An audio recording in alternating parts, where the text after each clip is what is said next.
भगवान का अवतार सर्वप्रथम प्रमाण से परे है। ईश्वर जो परम स्वतंत्र सत्ता है, उनके बारे में एक निवेदन आप सभी से कि प्राणी कभी भी भगवान के अवतार के संबंध में या भगवान के संबंध में, उनकी लीलाओं के संबंध में सांसारिक तर्क वितर्क और कुतर्क ना करे, अन्यथा भुगतान भोगना पड़ता है। तो पहला प्रश्न है विश्वास का। If you believe then just believe it. In belief, in trust, there is no existence of questioning, doubt or any kind of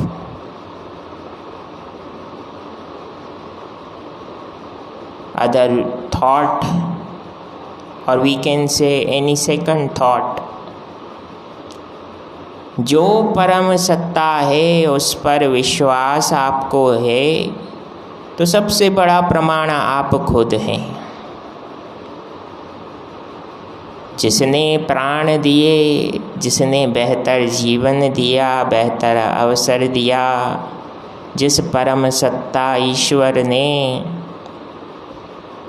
कष्टों से आपको बचाया और आपके मन को तथा आपकी बुद्धि को आपके नियंत्रण में रखा, तो उसके एग्जिस्टेंस का इससे बड़ा प्रमाण और क्या चाहिए।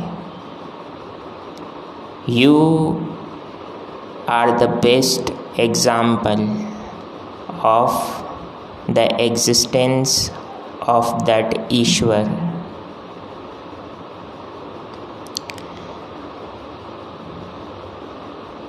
भगवान श्री राम कहने लगे, सर्वप्रथम व्यक्ति धैर्य धारण करे। किस संबंध में? विपत्ति के संबंध में मैं बता रहा हूँ।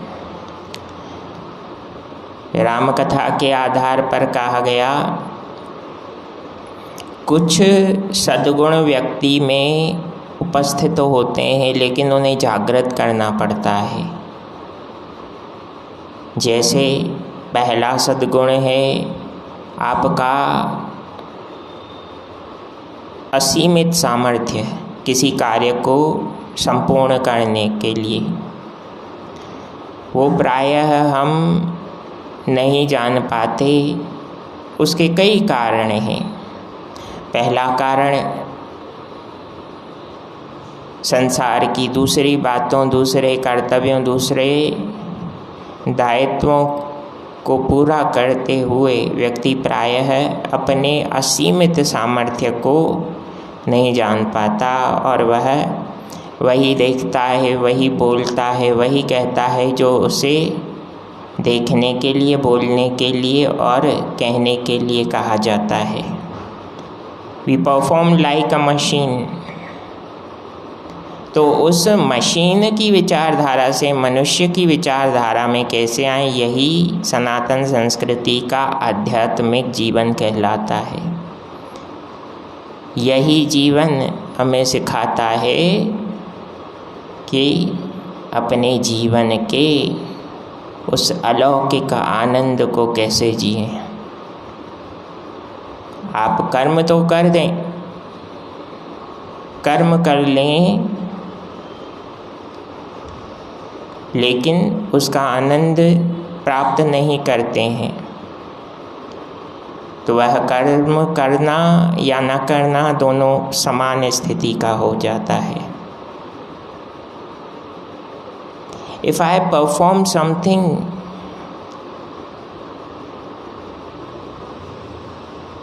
which gives happiness to my consciousness, mind, and it feels happier or the happiest,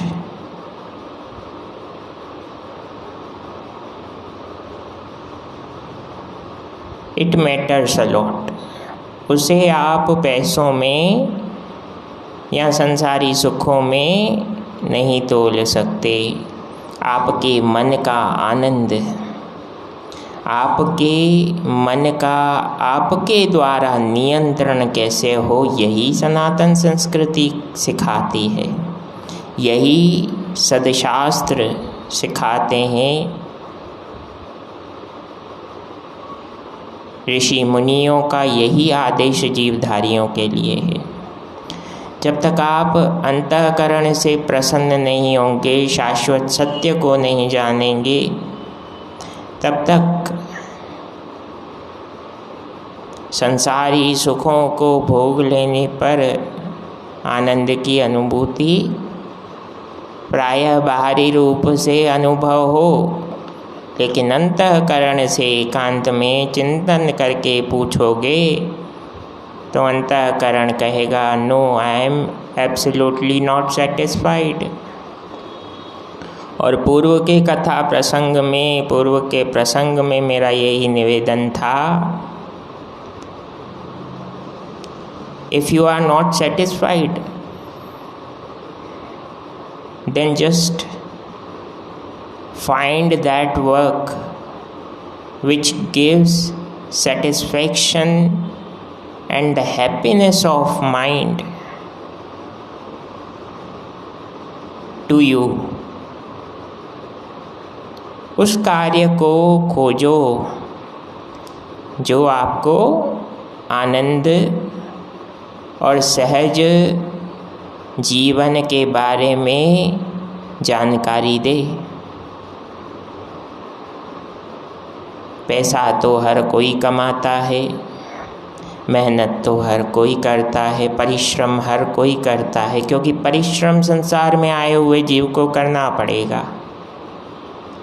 इस संसार का, मृत्यु लोक का एक ही नियम है, जब तक प्राण है तब तक मेहनत करते रहो। लेकिन उस मेहनत से हमारे जीवन में आनंद की अनुभूति और प्राप्ति हो, वह कैसे होगी? वह राम नाम को मन में विराजमान करने से होगी।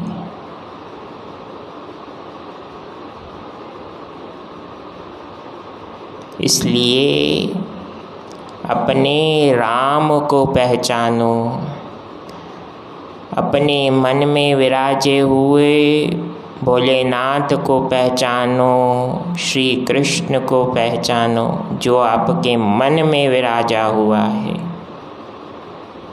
इधर उधर खोजने से कुछ नहीं मिलने वाला। Just find out your Ishwar, Prabhu Shri Ram, inside, not outside. Outside, everywhere he is, but inside, if you feel, then definitely you will find him। बस खोजने की इच्छा शक्ति जागृत करने की आवश्यकता है। वह कैसे होगा? वह 4 चरणों में होता है। जीवन में कभी भी अपने जननी का अनादर ना करें। दूसरा, जीवन में कभी भी अपने पिता के आदेश